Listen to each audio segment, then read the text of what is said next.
mean, I remember the other day I was upset, you know, depleted, but upset about my own things, and the kids were not listening to me and grabbing toys at prayer time. And I kid you not, I grabbed this little toy that my daughter was playing with, and I flung the thing. You know, 2 minutes later I came back, and before we actually started to pray, we were singing still, having our worship moment, and imagine how that ruins worship for everybody. Wholesome Mom. Welcome back to Wholesome Mom, where we talk about all things wholesome motherhood. So this video, I wanted to get a little more into what is wholesome motherhood, and maybe it'll explain a little more as to, you know, more of what we're going to be talking about going forward, and how we are going to do things even more in the future. Thank you so much for joining and watching this video, and most importantly, hit subscribe, hit like, hit notification bell, all of those things. I'm getting used to this life, bear with me, but still I'm going to keep saying it even on the 100th video. So we are talking about wholesome motherhood. What is it? What does it mean? Or at least in the context, you know, that we will continue to discuss in the context of self-care, in the context of fighting mom guilt, and in the context of just living inside this world as working mothers and trying to find a balance, because honestly there's this ugly word, you know, balance, whatever it means. So yeah, we're going to be talking about that. So today, focusing on wholesome motherhood, there are three things that I like to talk about when it comes to, you know, the illusion of balance, or whatever, however you want to see it. And that's time, energy, and money.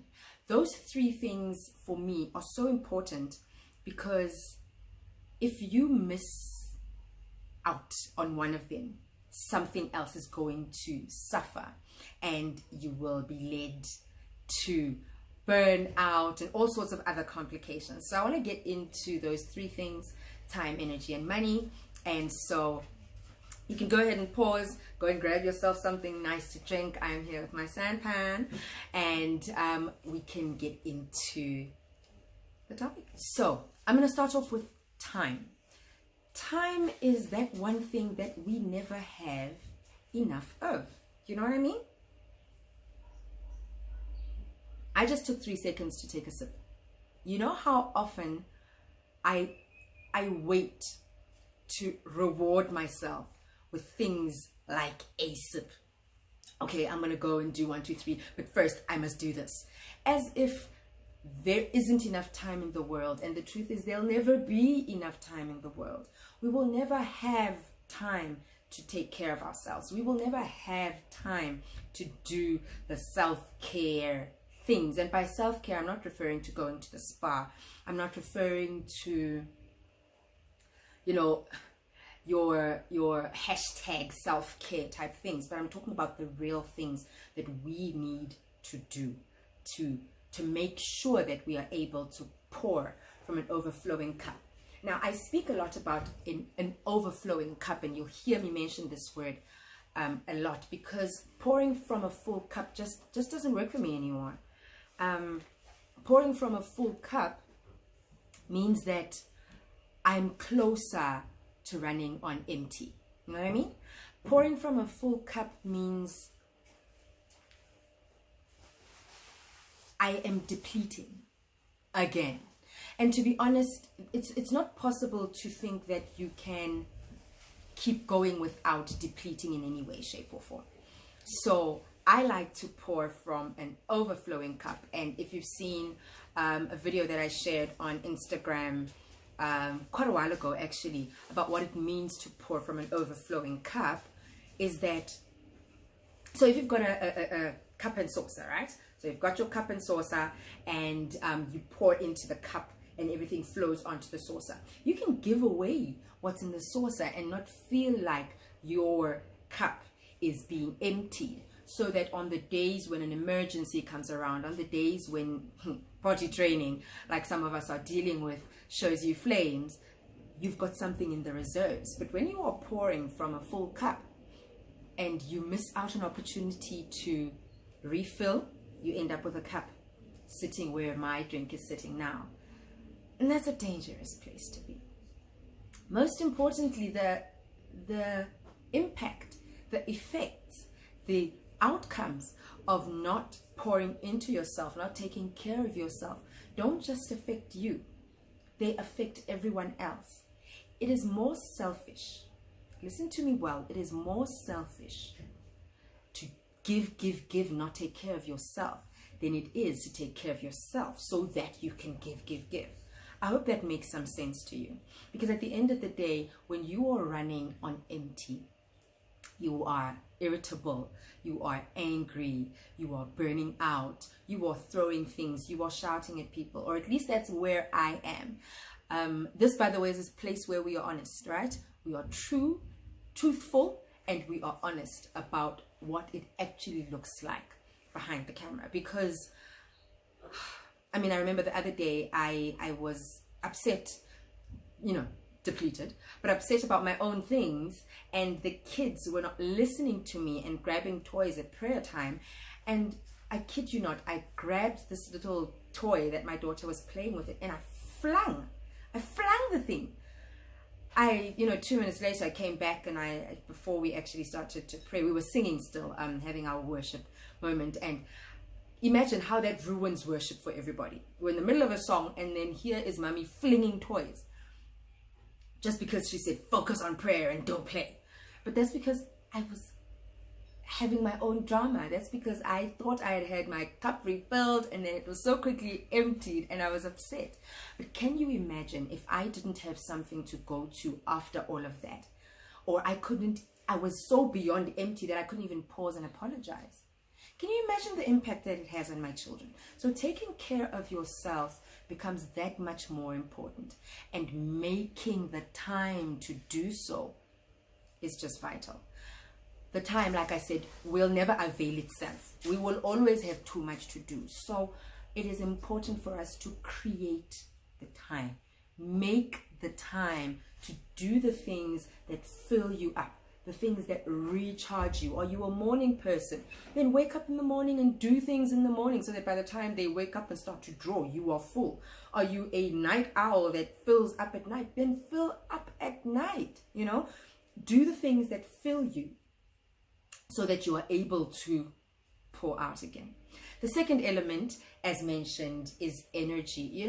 There are things that will suck your energy dry. And I'm not talking about energies. I'm talking about physical energy. There are things, man, that you do. We all have them. And you find yourself just tired. And then there are things that we don't do, like exercise. And then we find ourselves just tired, and we wonder, why do we struggle? And then there's other things like sleep that we can't do when you're at a certain journey in your motherhood. And because you don't know how to sleep properly, for quality over quantity, you end up so drained of energy. That takes away from you happy. That takes away from you doing the things that are needed to make happy in the house. A happy mom is a happy everything, right? You know that, right? So doing the things, finding out the things that are useful to you, for your body, to make up the energy, so that you can also play with the children outside, so that you can jump up and down and not feel, oh my goodness, so that the children are not like, mommy, you're always sitting on your phone. I know mine right now feel that way. And so I've done a little bit of research, and I continue to do a lot of research into this space, because I feel like there's so much riding on my mom guilt when I can't play with my children. But I'm just so tired. I am tired all the time, and I know why now I'm tired. So adding exercise to my regime really helps. And I hate that, by the way. That is something I love to hate, if you understand what I mean, because I'm not an exerciser. I'm not a gym buff. I'm not somebody who enjoys all of these things off the bat. But the outcomes, the benefits of doing that are then so worth my energy, so worth my time, so worth my money, so worth it. Hey, but it takes a lot to put on the shoes and go. It takes a lot to put on the swimsuit and get to the pool. It takes a lot. It takes a lot. But if we know the benefits, if we understand what it will give back to us, we will make the sacrifice. We will find and make the time to work out, to sleep on time and not binge until midnight on, you know, whatever it is you're binging on. Binge at a time that makes proper sense, or else then make the time to binge. Live your life around the things that will refill you, because you will pour out. And the last element is money. Ooh, difficult topic, right? Money needs us to take a sip, so go ahead and take your sip. But money is such a... So I grew up in an era where money was not something that was really spoken about. Being born in the 80s means you're growing up in the 90s. Our parents, I'm blessed that my parents, you know, told us about a budget, you know, as I was growing up. But as a younger child, obviously, you know, they didn't. But how budgets work, what money is about, all of those things are kind of taboo subjects. How much do you make money? All of those things obviously taboo subjects. How does one make money? And worst of all, my parents worked at work, you know, they were employed people, and so business, side hustling, all of those things were not topics much that we spoke about. Even though my mom, you know, sold sweets and sold the ice popo and the chipisi, and that's how I managed to have rotten teeth by the age of 5. But we didn't really talk about it, you know. And the truth of the matter is, taking care of yourself requires money. Being able to have help requires money. Being able to get date night requires you to have a babysitter or somebody to watch the kids in the evening. Money. Being able, if you are a spa day type of girl, money. And sometimes there's even the doing nice things for your children. Money. All of these things, mom guilt steals away from us, and then you will never have enough time, you'll never have enough energy, and most of all, there is never enough money. We are living in Cyril's economy. Let's just be honest, right? Whether it's Cyril or anybody else who comes after, or anybody else who came before, the recession is a real thing. Pandemic took so much away from our pockets, and in this day and age, a single income is just unrealistic. What about those who don't have an income? What about those who have a sporadic income, like some of us entrepreneurs, those of us who've got, you know, business coming in big time, and then for a while it's quiet? And what about them? You know what I mean? So it is important for us to also have the conversation around money. And that for me, those for me are the 3 pillars that build up wholesome motherhood. Complete, whole, holistic. And in all of that, underpinning all of that, and we will talk about this, you know, deeper, maybe alone or maybe with somebody else. I'll have somebody come in and talk about this, because I'm not a mental health expert, is our mental health around these things, our boundaries, our traumas that make us not be able to ask for help. You know, all of these things come together, but for me, they come down to these 3 things: time, energy, and money. And so think about your life, those 3 things. What are you doing with your time? What are you doing to make sure that you've got energy? What are you doing to make sure that your money woes are not hindering you from taking care of yourself? At the end of the day, taking care of ourselves, body, mind, and soul, is on you. I have a post that I've got pinned on my Instagram profile, and it says, don't expect your peace to be someone else's priority. Don't do it. Don't expect your peace to be someone else's priority, because it's tough out here. It's a dog-eat-dog world. Everyone is out to make sure that they can survive the next hour. Make your peace your own priority. And I know it's easier said than done. Some people don't even know what fills their cup. Don't worry. We've got a long time together. You and I are going to be together for a while. So we will get into that. How do you fill your cup? Where do you fill your cup?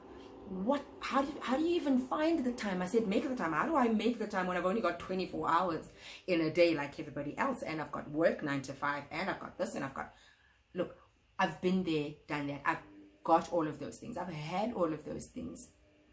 And to be honest, it's all about juggling the balls. But we'll talk about juggling the balls at a different stage. I hope that you have found this video useful in terms of looking into your own life and starting to do an audit, looking at what you are spending your time on, looking at what you are spending your energy on, and if you are doing things to increase or decrease your energy. Also thinking about your money situation. Where do you get more money? What are you doing with your money? Are you just paying bills and that's it? Are you finding space for yourself? Do you have a budget?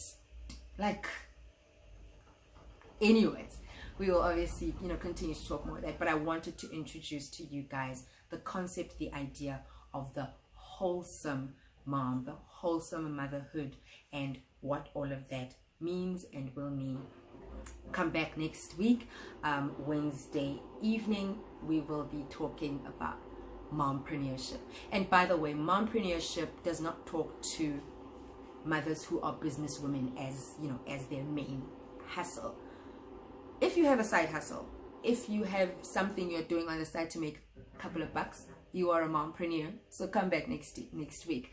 If you have a need for a side hustle, come back next week and we will talk a little bit more about mompreneurship. But for today, subscribe, like this video so that I know what you are enjoying, and also tell me more in the comments about what you feel and think about motherhood, wholesome motherhood, and where are your mom guilt spaces. So that's our homework for today. If you've made it all the way to this part of the video, that is the homework. Your the things that you are struggling with when it comes to mom guilt, put them in the comments below, and we will definitely talk about those. If you are watching during the live chat, or rather during the premiere of the video, and you're chatting on the live, please go through to the comments so that I don't miss your suggestions, your topic suggestions surrounding mom guilt, whether it's around time, energy, or money, or anything else around those topics.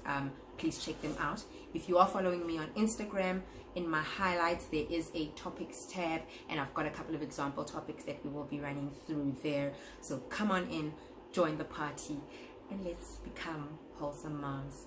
Good night. Thank you for watching.